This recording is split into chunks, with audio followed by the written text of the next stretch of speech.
Greetings, beautiful people. Happy Thursday.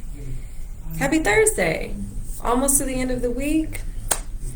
Today's message is about managing the 90%. And this came to me so strongly today because I am in a wealth build. And how we do that, especially as first generation wealth builders, is so important, and most of us aren't taught how to do that. We just do what we've seen, we do what we think, we do what others may do. And as a woman of God and as a kingdom citizen, which I proclaim, I'm learning the ways of the world are not the ways of the kingdom. And so I'm unlearning and relearning. And for those who don't know, I am a financial professional, and I have been my entire career. So really quickly, I started in financial services at Merrill Lynch, interning. All my mentors were financial advisors. I started learning about the stock market. I love that business. I love learning. I love learning about money. And coming out of high school, honestly, it was like, wow, there are private people with a lot of money. Like, there are people who I don't know with millions and millions and millions of dollars. Like, they're not an athlete or an actor or a rapper. So, coming into that knowledge and understanding, I'm like, well, I want to be like them. I don't need to be in front of, the world in order to be a millionaire or a billionaire, when that's kind of what you believe growing up and you don't know no better. At least for me, that was my understanding. So that was a revelation. And then I got in the industry and I started to help people with their money. I started to manage money for millionaires, help them keep it, grow it. So then I started learning all these things. And long story short, and for another day, I'm here now. I am an entrepreneur and run a private practice called Reese Financial Services, where I'm helping first generation wealth builders to learn the things they don't know about money, and then manage their money, and then grow their money. So those are the three areas where I excel, where I can take everything I've learned in this journey, including my own personal experiences, and put it to use, deploy my skills, and help someone else get to where they want to get to. So because I do that as my profession, but also I'm in my wealth build too. Like, listen, I'm practicing what I preach. And to the extent that I'm learning, I make mistakes and I learn and then I correct myself. So this is part of my correction in understanding what I didn't know before, especially as a kingdom citizen. Kingdom math is different than world math. And I'm grateful about that, because it don't take a whole lot. It's a lot easier to build wealth in the kingdom than it is in the world. And it goes further and it's lasting. And this is for me about generational wealth. And we hear that term all the time. So a little bit of backstory and context. But today I'm bringing the message around manage the 90%. And you've got to make some assumptions in order to follow this line of thinking. The first assumption I want you to consider is that God owns everything, including the energy that he gives us to run the businesses and to show up at work to make the money, right? So if you assume that and you believe that, which I do, he owns everything. He don't need nothing from us, right? The kingdom is an abundant place. It doesn't need our money. So we got to understand that. Just like, there's a lot of rhetoric, there's a lot of religion around, oh, the church wants money. I'm not even going to go there in this video. Think about this as a kingdom citizen, right? If we're kings of kings, the King of Kings says, give me 10%. Not because he needs it, simply because it's his test for us. It's how he does business with you. That's how I like to think about it. And this bra strap is just killing me. I like to think about it like that's his test for doing business with me. He needs people who can handle the money he wants to get through us, to us, for his glory, for us building up this earth so it could look like what it is in heaven. I don't know what it looks like in heaven. I ain't died yet, y'all. So I just can imagine, right? The visions that we have. He plants visions in us. We get visions about how we want to live our life and spend our life and do good in the world. That's what you got to build up. You need money to build out your vision. So he's like, all right, well, let me see if I can trust you. Let's do business together. Here's the business requirement, 10%. So you get paid, you get money through your business. What do you do with it? What's the first thing you do with it? Is the first thing you do give him 10%? Or do you go pay your bills? Or do you go put gas in your car? Or do you go to the grocery store? Or do you go shopping? What do you do with the money you get? The first thing you do. That's the first area we can correct. Do business with him. So you can start being trustworthy, right? Show him what you can do with the first. The first is his, 10%. Give it back. All right, so you get 100, you give him $10. You got 90. How you gonna manage the 90? Now this is where we get things a little all jacked up. We think the 90 is ours, but you remember the assumption you made and that you believe is that he owns everything, including the 90. He's entrusting us with the 90 to see what we're going to do with it. Second test. First test is, you want to do business with me? Here's the requirement, 10%. Second test is, okay, here's 90. What are you going to do with it? How you going to manage this? So now let's put this into a worldly understanding. What you going to do with it? And really the kingdom requires budgeting too. So it ain't even that. It's like, how you going to manage it? Are you going to manage it here in your head? Or are you going to write things down like a king? We got to be kings with our money, y'all. That's why budgeting is purposeful. It's not this busy work. It's not like this thing that people tell you to do because you ain't got enough.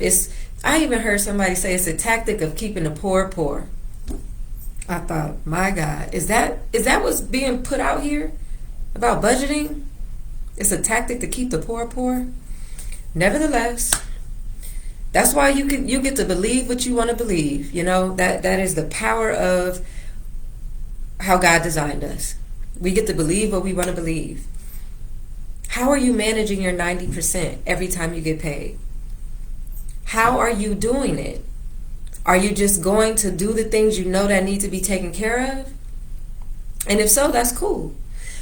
And you got to be sure that part of managing is that you're managing your thoughts about what you're managing. Right? This ain't mine. He gave me the 90. He wants to see how I'm going to manage it. But remember, it's not yours. So if it's not yours, then you can't just be out here doing whatever you want with it. And I'm speaking to myself as well, because this is a learning and a relearning. Now, I mean, I know these things. Like, I'm further along in the journey than some of you may be. And at the same time, you can never hear things enough. Dr. George Fraser says, our people got to hear things over and over and over again. And just because I'm an expert or a professional doesn't mean that I'm exempt from it. Listen, I practice what I preach, and I am telling myself these things every single solitary day because I want to be excellent at it.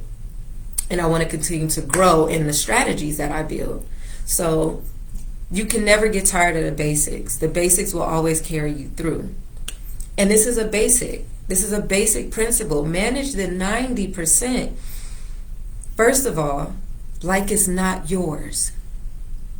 Like it's not yours. And like, I'll give a reference because the Bible is a great book. Now, whatever you may feel about the Bible, I ain't here to debate that with you. But what I will say, it is a great book full of all of the answers, truly. And in that great book, if you go to Matthew 25, and let me just see, 16. Yes, Matthew 25:14. It starts at 14. This story is off the chain. It is amazing. It is one of the best money management stories ever. Now, I like to say, and in my business, I have a tool, and in this tool you figure out what you did with your money. And I like to tell my clients, I can look at your numbers and tell a story about you. I don't have to know you. The numbers tell a story, and they never lie. The numbers never lie. So when you look at something like your budget, well, first of all, if you don't have one, then first step, get one. Second step, when you look at the numbers, and a budget is about the future. So it's very interesting. The budgeting is about the future, right? The budget is your vision board. I did a live about that recently, but I'm going to come back. The budget is your vision board. It's about the future. It's about what you're going to do for the next 30 days. Now, the look back, the 30-day look back tool, proprietary, that I've created, that tells you what you did. And when you look at what you did, that's where you could tell the story. That story should tell you, okay, this is what I did with my money.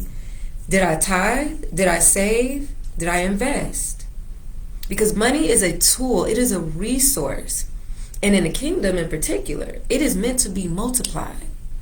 We're not supposed to work for money. We're supposed to work in our purpose and getting to our purpose. That's why I said our purpose is tied to our time. Our time is tied to our service. Our service is tied to our income. You figure out your purpose, now you're going to make money, and you never will have to need it ever again.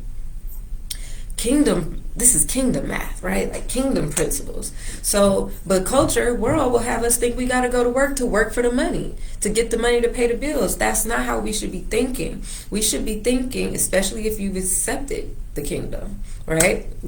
Because everybody ain't accepted. So, if you have accepted God, Jesus, in the kingdom, then this is how you got to transform your mind.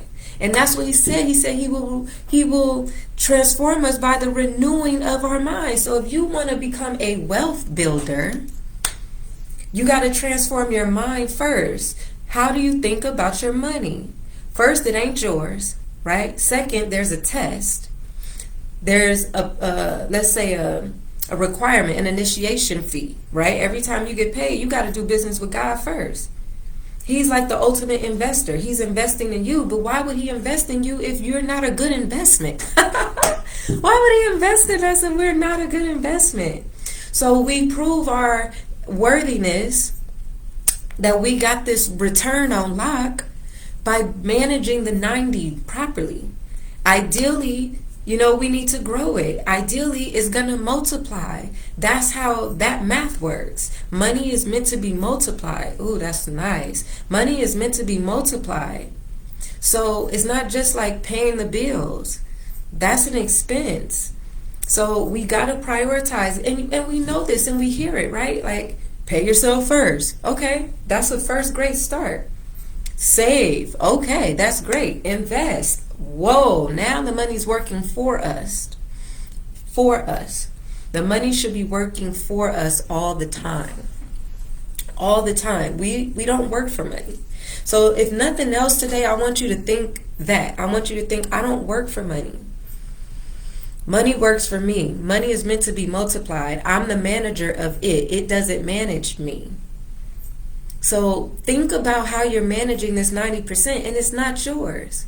So imagine if somebody gave you, which, he did, but let's just use our imaginations here. Imagine somebody gave you $1,000 and they said, listen, I'm going to leave this 1,000 with you.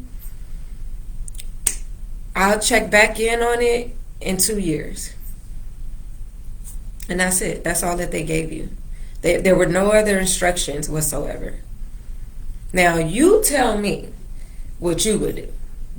What would you do with the 1,000? Put that in the comments. What comes up for you given no instructions, but here's 1,000, I'm gonna come back for it in 2 years?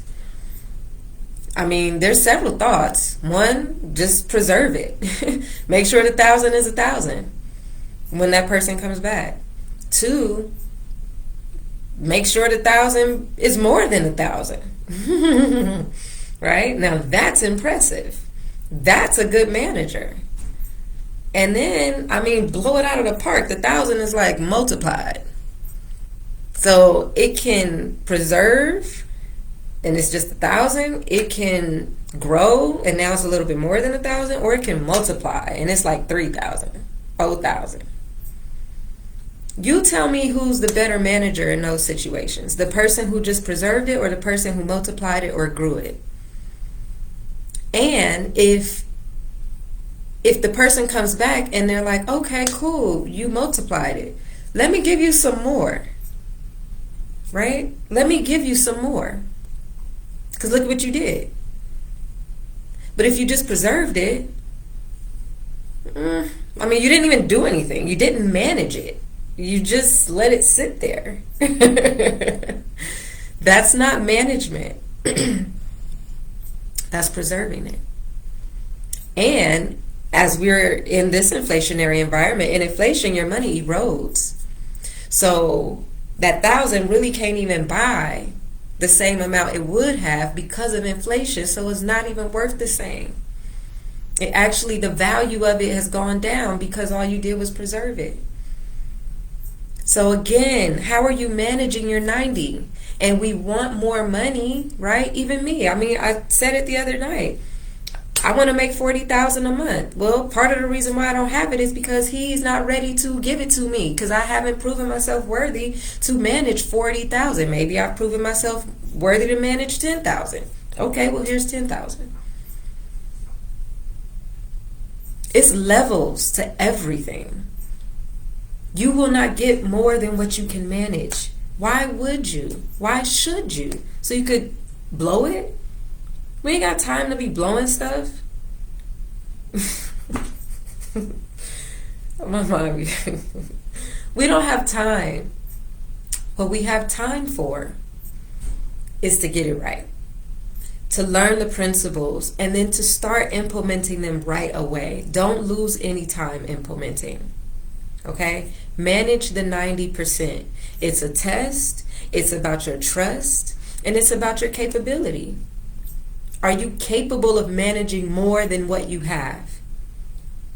And in that management, are you tithing? Are you saving? Are you investing? And that's why I'm so excited about Choose Wealth, a women's wealth incubator, because that vision is coming to life. That vision has to come to life. Just like there's incubators for our business, we need an incubator for our wealth. A space and a place for women to get it right, especially us first generation wealth builders. We weren't taught this stuff, so we're figuring it out on our own. And we're making mistakes, and that's great, because failure is a part of success. But with money, all we need to do is get it right. So let's make our mistakes together as a collective so we can learn from each other. Community is important. And then you have accountability. And then you're achieving the goal because you're working. You've got accountability to get to the next milestone. So stay tuned for Choose Wealth, a women's wealth incubator.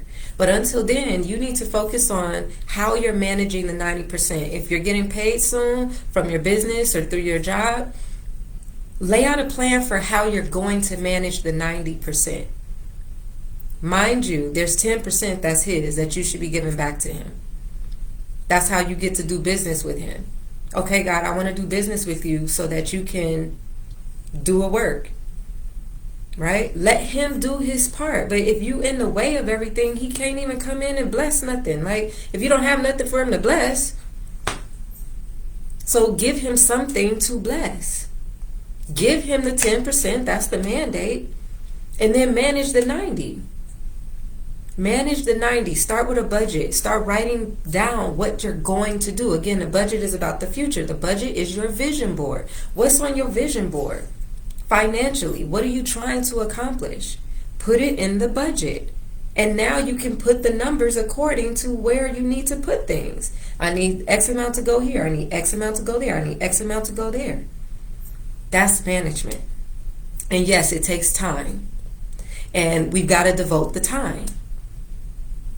30 minutes off of Netflix, 30 minutes towards your budget. Right? Time management. Time management. How are you managing your time? And then time is money. Oh, well, is it? Oh, well, is it? Netflix getting a lot of our money. And you can own that. So, oh man, thank you, Father. That's for another time. We'll talk about ownership in another one. But for now, let's take stock of where we are. List out where your money went.